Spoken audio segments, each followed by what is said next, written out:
here? Pharmacist here. I've been in HIV care for probably 10 years now. Just recently started with AHF because it's a requirement of AHF that you're AAHIVP certified. Every pharmacist has to do it they have to start within a year, complete it within a year of when they are hired. So they give them a little bit of window because it is kind of daunting because it's a lot of hours and a big test and it's a Buffalo class. It's different. But anyways, I had that accreditation now it's due for renewal this year, only 2 years because I've been here about 4. It took us a while to get going at first. I love it, been in HIV for a long time. Regular practice for most of my life, was kind of in HIV care, not certified at that point for many years.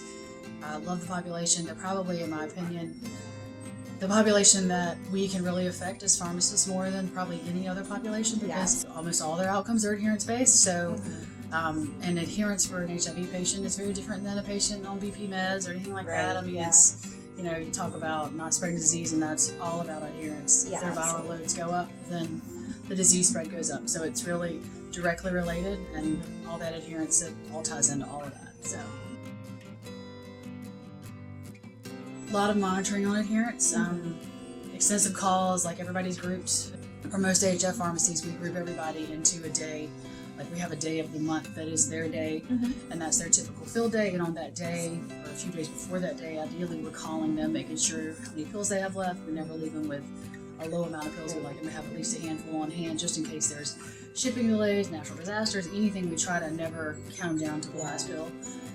Calling them, making sure they're doing okay, and quarterly, we touch base and ask a lot of more, I wouldn't call them adherence, they're called our wellness check, which is a little deeper than a courtesy contact, like, how are you doing, ready for your refills? These are the questions where we're like, any new side effects, any new health updates, any changes in therapy, really anything changed, anything different, have you missed any doses, what are the reasons, and what can we do to help you with that kind of stuff.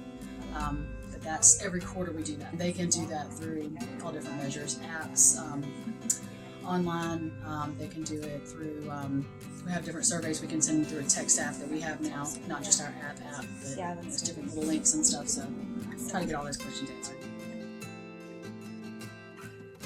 Yeah, I think it's just I don't even know if affectability would be a proper word, but the touchability, the part where you feel like, unlike other patients, like the adherence can really make a difference, and that's kind of, as pharmacists, that's our cup of tea. That's where we can really touch people on a daily basis and on a more regular basis.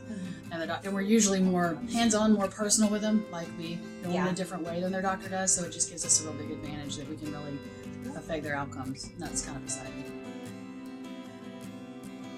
That's the ticket, is when they are underserved, you run into totally different issues, like we have homeless patients. I've never really in regular pharmacy had a routine population of homeless patients that definitely need care, and they're harder to reach. They have completely different struggles than we do, and so it's a very different scenario to try to counsel a person on adherence when they're sleeping in the day and walking around at night to keep themselves safe. They lose their meds. I mean, so it's just stuff like that. And then underserved, we routinely ask if they have any safety issues where they live, and you'd be surprised how many times I get an answer back that they couldn't sleep last night, or they had trouble because there was this and that going on, gunfire, what have you, outside their house, and those just different challenges than you see.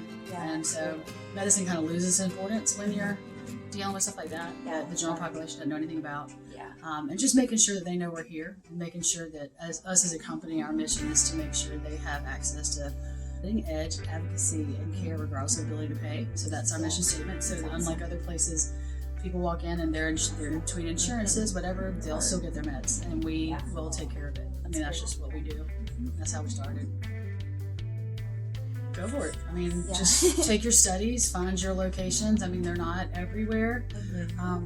Go for the place that has the right heart in it, that cares about the patients, and if you can find a nonprofit that's really in it for the patient, not profit. Because there's a lot of profit on the bottom, especially through the 340B clinic and that kind of stuff. And so sometimes that's alluring. And if you just do your research, there's one of the most abused things in the medical field is the 340B contracts, and people fill in it. And it gives me a lot of pride to know that I work for a nonprofit. And that's awesome.